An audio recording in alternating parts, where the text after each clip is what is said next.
In this video, we'll talk about how to find the area between two curves. So our goal is going to be just that. We want to find the area between f and g, two functions, over some interval. Over the interval, let's say from a to b. Okay, so I'm going to draw a picture. So let's say that we have some axes, and then we have two curves. Okay, so I'm going to say y equals f of x. It looks something like this. So this is going to be y equals f of x. And then y equals g of x, let's say looks something like that. So that is y equals g of x. And let's say that a is over here and b is somewhere over here. So we want to find the area between these two curves over that interval from a to b. So I'm going to draw a vertical line here where a is and a vertical line here where b is. That splits off this region. Whoops. Let me draw that better. So this region over here between the two curves, we are after finding the area of that region. Okay, so our idea is going to be similar to what we did with finding the area between a curve and the x-axis, which is to use rectangles first to approximate it, and then to take a limit and let the number of rectangles go to infinity. So that'll involve using a Riemann sum.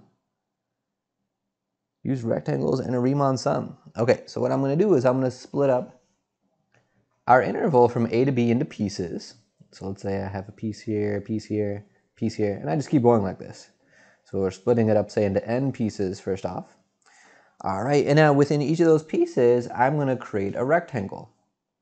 Okay, so the way I'm going to form this rectangle, let's just say I use right endpoints, is in this first subinterval, I'll take this right endpoint, and I'll draw a vertical line through this region that touches the top of the region and the bottom of the region.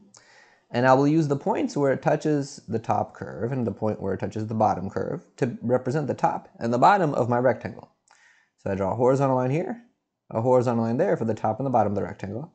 Then I draw the other side. And then I do the same thing in each of these intervals. So in the next subinterval, I draw a vertical line from the right endpoint, and that intersects the curve at these 2 points. Then I draw a horizontal line for the top, horizontal line for the bottom, and then I draw this side.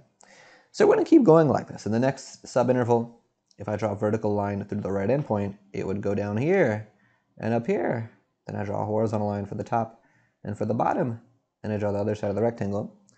Okay, so we're going to keep going like this. What I'm going to do next is I'm going to draw some arbitrary rectangle somewhere in the middle.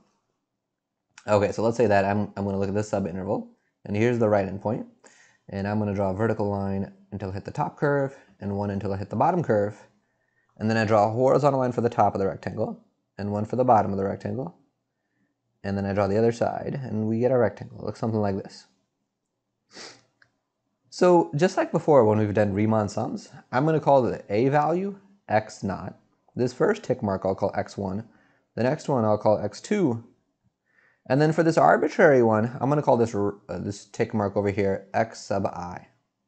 Okay, so the width of this rectangle is just the width of that subinterval. And remember, we call this delta x. Okay, so the other thing I need to know is, well, what's the height of that rectangle? So the height of the rectangle depends on, well, what do I get when I plug in x sub I into the top function and into the bottom function? So specifically, it's going to be f of x sub I, f of x sub I minus g of x sub I. That's going to be that height. Okay, so we are now ready to set up our limit of Riemann sums. We'll get the area is going to be, I'm going to need a limit because I'll need to take an infinite number of rectangles as n goes to infinity. I'll have a sum from I equals 1 to n, and that'll represent summing the areas of n rectangles. Okay, and now inside of the sigma, I will have my delta x, because that's the width of one of these rectangles, and I multiply it by the height, which is going to be f of x sub I minus g of x sub I. Okay, so we have this, but as we've seen before, this limit of Riemann sums we could write as a definite integral. So doing that, we'll get a definite integral. The interval goes from my starting point here, which is a, to my ending point, which is b. So that's where x starts, that's where x ends.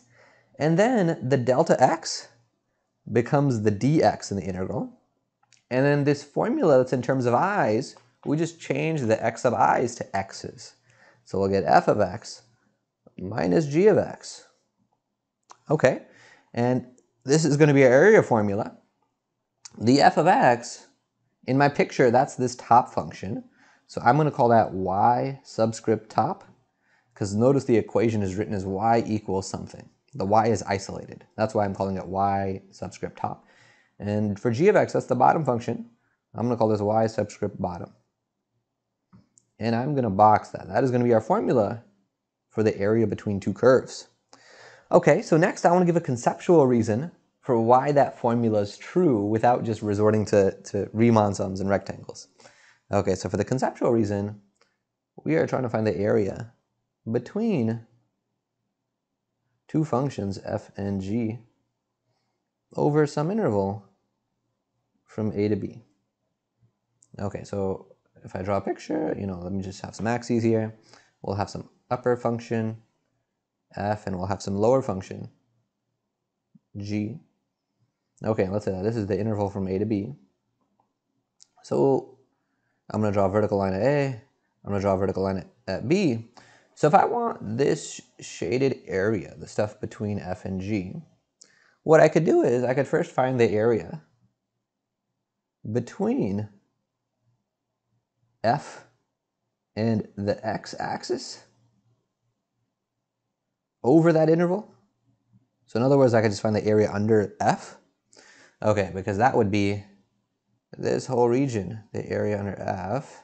And then I could subtract away the area that's under g, and that would leave me with the stuff between the two functions. So I'm going to subtract the area between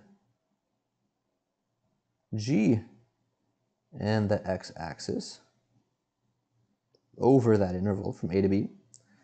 Because both of these areas we know how to do with a definite integral, because this we talked about back in chapter 5. This is going to be the integral from a to b of the function f of x dx. And then I'll get minus this area under g. That's going to be the integral from a to b of g of x dx. Okay, but now using our integral properties, if I have an integral of a function minus an integral of a function, and the limits of integration are the same, I could combine these into one and have one integral from a to b of f of x minus g of x dx. And that was our formula for the area between two curves, which we showed more rigorously using Riemann sums. But now this makes conceptual sense by looking at the graph. Okay, so I want to end this video with a note, which is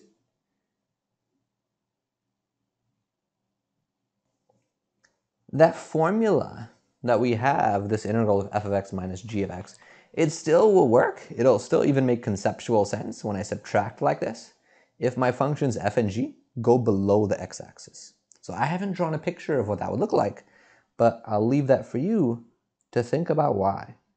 Convince yourself that even if f and g go below the x-axis, that still makes conceptual sense.